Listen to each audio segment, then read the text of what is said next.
Okay, so we've done the other side. Basically, it is the same. There is some changes on those, but as you can see it just down in here, that's the area that we've actually done there. That's just not knock any parts off you're not sure of, because I've got bits on the go all over this. Okay, so with that done, we've done the top turret exactly the same as the bottom turret, so that is all done now, and I've installed it up there just like that. So now it's on about the actual radome. So we got here, which is U22 with J32, which is the little cog type part, so that's going to be straightforward fit just on there like that, which is puts the ring on there. Then we're making up this little guy down in here, which is basically the radome type area. So what you've actually got is a very nice power, which basically I think actually it's put this one all the way through, which goes through right like that. Okay, then we've got the other part of the leg system, and it's toothed, so it pushes in, and then obviously we've got the outer one, and again it's toothed, so it pushes in, which is very, very handy. So there we go. So that basically locks the top system for the actual radome and the bottom legs together, so that's quite handy. Okay, then we've actually got this part, which if you look carefully, hopefully you can see, it looks like there's a 303 machine gun in there as well, and then what they've done is they bent the barrel round. Brilliant. Okay, so that one is going to fit, probably easier to put it on the back of the radome. Again, it's somewhat keyed, that only actually goes in there one way, and now that bent barrel just goes into the back of the radome like that. And then as you can see, you've got hollowed out areas, and then obviously you've got areas that are hollowed out in here, so that is literally just going to lock in and push in simply like that. And again, being Bandai at its best, it just fits in and holds. Okay, so that's that section all done just like that. Then we're working down in here, so we've already put this little part here, which is this little guy here, U26, that is installed onto it. And then obviously we've got this collar, which I assume is keyed and is only going to go in one way. It's just working out which way that actually is. Okay, so it's got two little feet, and we've got these little feet here, so we are sort of assuming, no, that's definitely not right, that one, no, yes, yes, okay, so that's in just like that. Then we've got this little guy, which again, looking down here, so we'll put this T part to the bottom so we can just see where it is, and then this little guy is going to go in at the top, and it's just going to fit at the top and across it, literally just like that. Okay, then we've got the actual radome itself, and the feet are, again, it only goes one way, which is testament, apart from I've got to figure out which way that actually is. So we've got T feet down the bottom, T feet at the top, so it must only go together that way. And again, it fits beautifully, and now it's a working part, and in a moment we'll get it installed over onto here. Lovely. Right, so that's that one on, and that's in like that. We'll put it in properly in a moment. Now we've got a few other bits to do over here. So with that radar dome installed, we'll just pop it down there out of the way. This is the area of business that we're actually looking at, is just down in here. We've got various little parts that are going to go on. So first of all, we've got this guy, which looks like the back of another Panther I should say tank, has given its life to be one of these. Okay, so we're just looking in on the end of this just to see how this goes. So that just pushes on the end. Okay, a little bit of a push fit. So we've got E26 and E5. Once those are on, that is on a little T-plate just like so.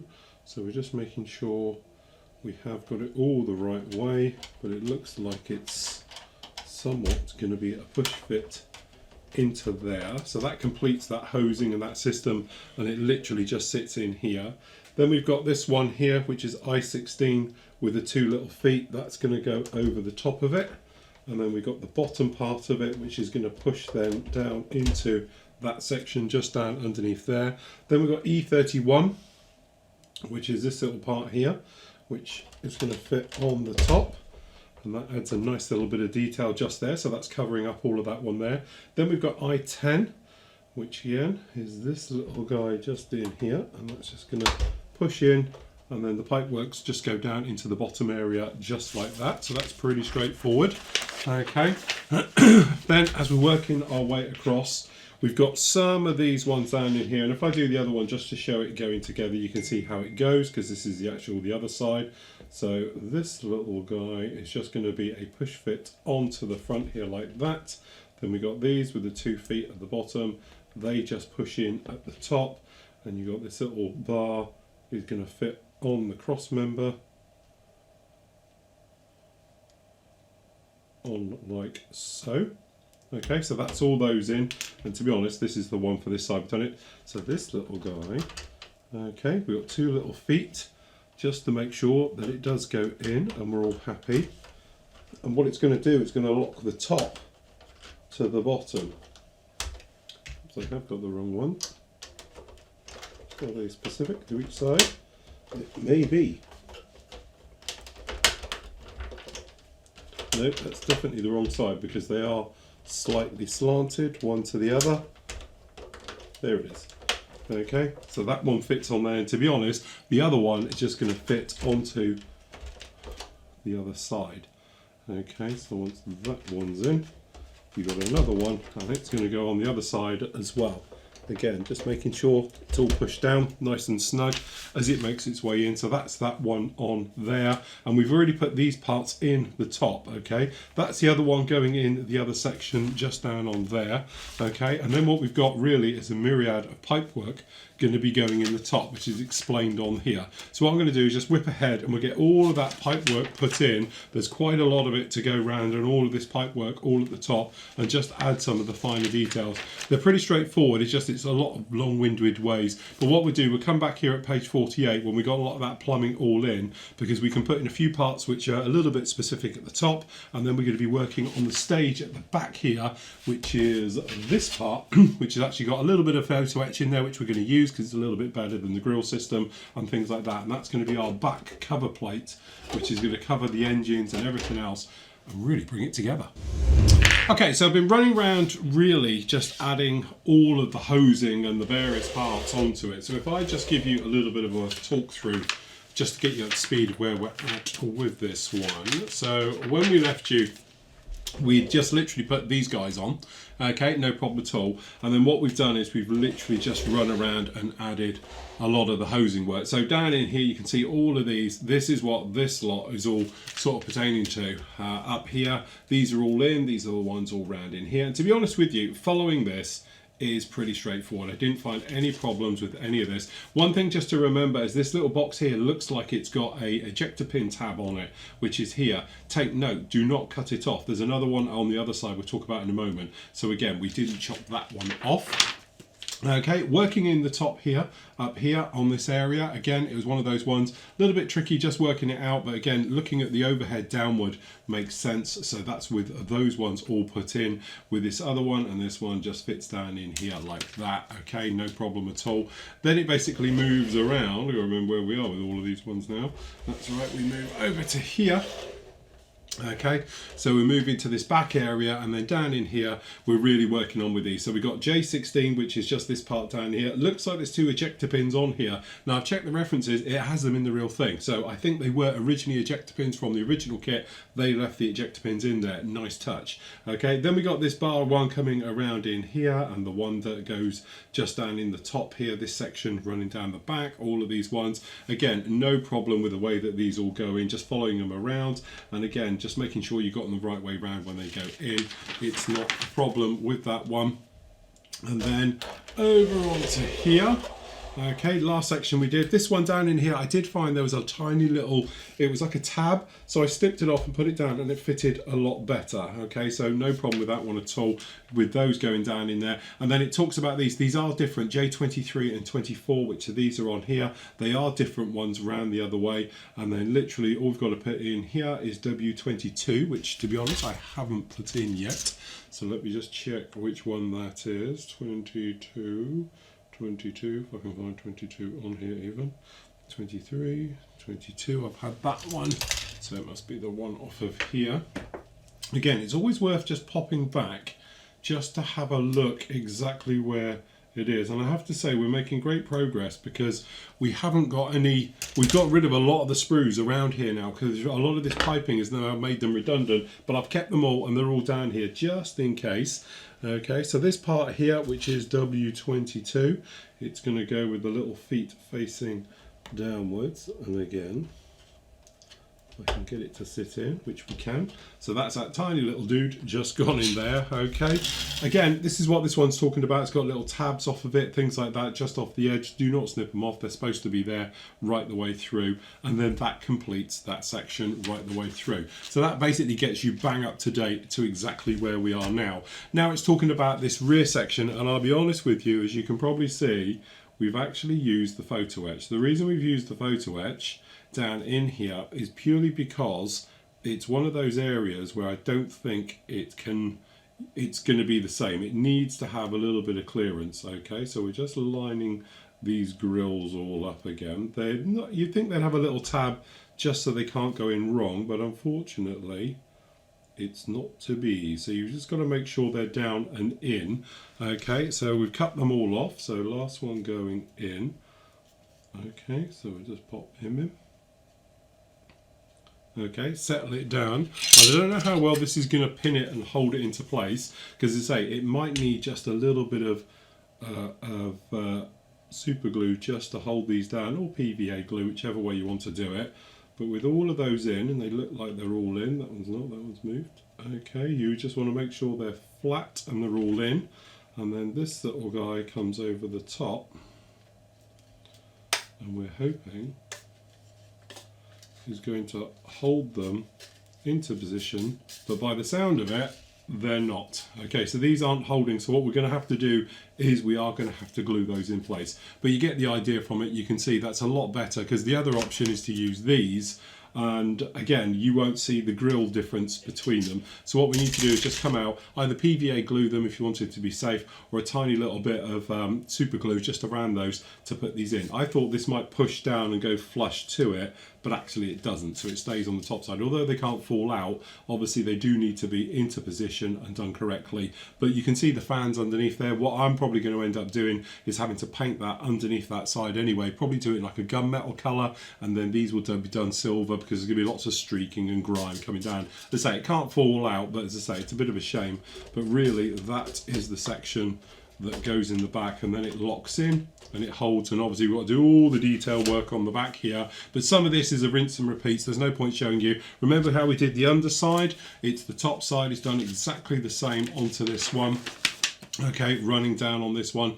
So this bit where it's got, I assume, a little bit further on, which you could do sort of now. No, it's not actually. We've got quite a bit of work to go on before that section comes in. Okay, so what we'll do is I will just literally get those glued into place, make sure they're happy, and we can actually start putting down all of the various parts onto this, taking care of this entire back section. Again, there's lots of plumbing, lots of tiny little bits going to be going all over this one as it makes its way right the way through, and again right the way through on all of this one, and then we'll be into the situation of actually mounting it up. So really we're not that far off now. We've got plenty of work to do here on the back, but again, it's not showing too much of that one. I'm just trying to see with this area with the plows, 1 second, to see if we can just push that one in. And yes, it's not showing it, but they definitely go on here. Where are we? That's one section down in here, and that's not showing. There they are. That's putting them all on there. So they do go all on there, but they say it's showing them going in a little bit later on, which again, we'll trust them, because there's a lot of bits and pieces to go on this one first, and obviously we don't want to be in the situation of clipping these all in and then finding that something's going to overlap and things like that. But anyway, coming along, looking very much the part. So what we do, get those glued in, start to work on the top. We'll come together as we're making our way through, putting those on there, and starting to see the light at the end of the tunnel. Okay, so we've been pushing along very, very heavily down at the bottom end of this, and to be honest with you, this is one of those ones where it's probably a little bit boring to watch, because it is very, very straightforward putting it all together. So if I just talk you through what we've done.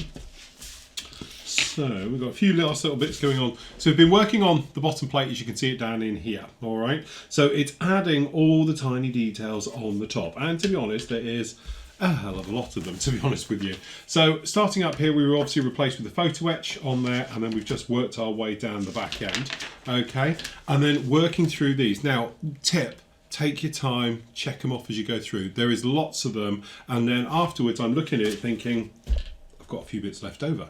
And I'm looking at these parts going, and I've got sprues and I've got bits on here, so I was having to go back and have a look. They are directional as well, so just be careful about your left and rights. They are keyed, it will let you go. One little one that I failed to notion, because obviously it's W, these two up here, okay, at the very top, there's a tiny little difference between the two. It is important you get it the right way around, otherwise it won't connect into the actual hull section, okay? But really it is just a case of going through here. And again, doing it in the correct order is also very, very important because, and there's a little one to show in here, okay, this section down the back here is made up of multiple parts. And when we say multiple, I mean there must be 20, 30 parts down in here. If you don't do it in the right order, it doesn't go together. So a bit like these dozer blades at the end, they have to go in quite early, but you need to get the one on the underside, so forth and so on. So again, it is that thing of working your way through here. And lucky for us, Bandai, as you can see, have taken their time, and all the instructions are pretty simple. They just do sort of 5 or 6 at a time. Then you work your way through, and then use your checklist at the top here just to make sure you've got them all in, okay, right the way round on this one. All right, so it just basically carries it on and on and on and on and on until we have completed it. So what we'll do, we'll just grab our Falcon, come along, okay, bit of a crowning moment this. So this slots in at the back at the top, and then it says about, it just pinches down at this rear port. So it is quite a slick area, and then once it's on, that completes the back end like that. So it's looking absolutely fantastic, and that is the construction work of our Falcon done. We've got the gear down, and one of the options which we've just got down in here, which we can just pop together, is to go through with a stand as well. Okay, so the stand itself being these parts just down in here. So if you wanted to, this actually locks up into the gear parts and all the rest of it, and it is, as you can see, a really nice stand to do it on this one. But basically, if we just flick over, it talks about obviously the power pack, putting it all in, and this is the section as you're working it on here, and it is literally going to go together. So again, great thing about this, the gear's modular. You pull it off, and we've got the actual doors. These are the few parts we've got left over down in here. So that's how the gear door's closed, and you can have it in flight as well with the lights and the various bits and pieces like that one, depending which way you want to do it. It's been a great build, typical Bandai, just follow the instructions, you can't go wrong. Usual thing, if you're finding a part just falling through and it's not correct, check it, make sure you got the right one. If you find a part's not going in, check it, make sure you got the right one. Happened to me a few times through the build, and I'm like, what's going on? There's something not right here. Consequently, it's always my fault. Okay, I've yet to find Bandai with a fault in any of their kits. We've literally just got nothing left on the sprues, which is always a good sign. So the only parts we've got here is these at the top, which obviously we replaced with the photo etch one. We've got the closed door underneath, and we've got the closed door base as well. That's it. We have no other parts left over. We've got these couple down in here, which are the toppers for going on this, but we've got no other parts on the sprues or anything else like that. So again, I think the sprues just got a tiny couple of parts. Again, we didn't use these ones, so that's it. So kudos to them. Very, very straightforward, very, very easy build. Just it looks a lot more complicated than it actually is. You can get really sort of, you know, caught up in the amount of actually sprues you've got, because you have got a hell of a lot of sprues in there. But again, the way they do it, each section has its own sprue, so very quickly you'll notice your sprue count is going down because you throw them away once you've actually finished off with them. So what I'm going to do is just pop the stand together just to see what it's like and everything else like that. When we can think about getting it masked up, so obviously we need to mask the internals, get it into primer, and starting all of that all-important paint job. Okay, so over in the spray booth, as you can see, we have one just about fitting in. Falcon, all done. We've popped round and we've masked up, so literally we've just put some masking tape just in the inside of the clear parts because they're not clear in this case. These ones are actually just nothing, as is the real film. So we've done that. We've also popped the gear out and the actual boarding door purely so we put the closed ones in just for painting and things like that. Okay, so technically it's all fine. We've also popped around the back end because we don't want to get anything up where we've already pre-painted in the back here around the actual engine of it, because those sections are all done now, so various things like that. The other thing as well, we've just got down in here the actual radome separate, and we've got all the gear and the bits and pieces all separate as well, so we'll go with those afterwards. Now with lacquers, yes, obviously you could just go straight in and paint it on here, but we want to prime this up to give it plenty of grip. So we're going to try today for the first time Mr. Primer Surfacer 1000. It's pretty much the same as the other ones, but apparently it's a new improved sort of formula. It's great apparently on photo etch, white metal parts and all things like that. And as always, this has been getting in a good old shake for the last sort of 5-10 minutes as well, just to make sure this is mixed up thoroughly, because apart from opening it to have a quick look, it is, as you can see, a brand new bottle. Okay, so we're just going to pop a bit in here. We are going to need quite a bit, to be honest, down in here. So we're just going to start off with probably more of a 60-40 mix. So it's 40% of the surfacer, and we're using for this one rapid thinners. Okay, so we've got that in here, and we're just going to top that up here. All right, and that is in there just like that. Then we've got our mixing brush. Okay, nice soft brush, and making sure this has got a thorough mix down here. Now because it's got the rapid thinners on, it should dry incredibly quick.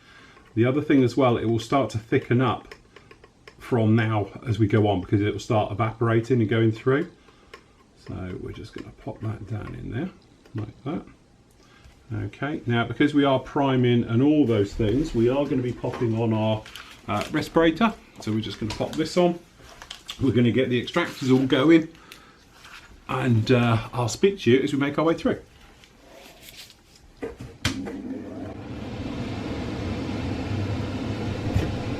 Okay, so primer going in, standard 50-50 mix, and then a little bit more. So this is new to me, haven't sprayed this stuff before, so really I thought, okay, we're going to start with the 50-50 mix, see where we're going, and then literally just up the thinner rate to around about 60-40. Pressure very low. This stuff's very thin, and as you see, it goes on very smooth. Slight problem to it, obviously we're going on to white plastic. This stuff is very light in colour, so unfortunately you can't see it going down that well.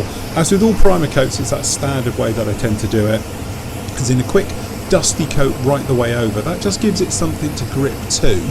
Okay, and then I come back once that's dried, only after a few seconds, with a heavier coat, okay, which properly covers it. All right, once that's on, then I might come back with a very heavy coat, so to speak, what I call a wet coat. So although it's not heavy, I suppose is the wrong way to put it. It's not heavy, it's just a good solid coverage. The best way to do that is angle the model so it catches the light. So actually when you're spraying over it, it looks wet. Keep moving, because obviously you don't want any runs or anything else like that, but literally when you're painting it down and going on there, it's putting on that wet look to it. That way it's got time to self-level and will give you a nice smooth finish. And this is the key to this. We're not looking for a gloss finish, we're not looking for a flat finish. What we're looking is good coverage, a smooth coat. So when we come back with our paint next and all the rest of it, it's got a nice smooth finish to adhere to. So it's not like some of it's quite rough texture, some of it's very glossy, so forth and so on. It's all roughly the same. So what we're doing at the moment literally is just popping around, as you can see, dusting it down everywhere just to give it a bit of bite, and then we're going to start to come back in a moment and put down a heavier coat, and then you'll see me angling the model somewhat. That's so I can see it, and as you can see it's a bit more heavy going down in this bottom area now, and it's a lot grayer than perhaps the rest of it. But what you're trying to do is achieve what I would say is a silky smooth coverage to your actual plastic. Okay, this will just give you the best possible outcome really for when you're working with your proper paint color, because it will be smooth, universal right the way over, so when you're popping it down you should have no real problems. The other thing as well to remember on this particular kit, it's got tons of detail that is standing out, so it's very much akin to doing armour. So you need to come in from all the different angles so you don't get any shadowing. So at the moment, obviously in this back area, there's a hell of a lot of stuff going on down in there. So from my point of view, you're going to have to rotate it around 3 or 4 times to get good coverage over absolutely everything. So at this point we've just moved on a little bit and we've just started to work onto the underside areas. So the entire underside of the Falcon has now got a coat on there. It's looking a little bit patchy at this point, and then to be honest with you, afterwards when it dried, I did give it a further coat just to give it a nice solid grey coat right the way over. But even when you see it, it does look very much light. It doesn't look grey, it looks more like a very, very sort of, you know, a grey white really, rather than a grey white. Okay, so when we come on with our next colours, which obviously will be using Hataka Insignia White, it should give us a nice good coverage right the way over it. It's lacquer with lacquer, shouldn't have any real problems with it of making our way right the way over. But the moment we're doing the gear, we're doing all the small parts as well. Don't forget all of those. It's very easy to forget about those when you're actually priming up and things, and then before you know it, you haven't done it. Then you take a little shortcut and you think, oh, I won't bother priming that, and then before you know it, it peels or it lifts or the paint doesn't go down as nice as the rest of it. So it's important just to make sure you've got all your parts ready to be primed up, all to hand, so you can just grab them, prime them up as you're making your way through. That way it's all drying off at the same stages as well, otherwise you end up with doors that are different colours and perhaps different textures on them and things like that. So important again to go in and out of everywhere into that actual door, and you can see a heavier coat going down there on the bottom just to finish that off. You can probably see how shiny it is and how wet looking it is, but again it all dries very, very smooth and we shouldn't have any problems. So that's about it for working our way around on this guy. As I say, a little bit more paint going down in there. So next up, on the next part, we're going to be actually getting the paintwork down, starting on all the weathering, getting the decals on and really bringing it to life.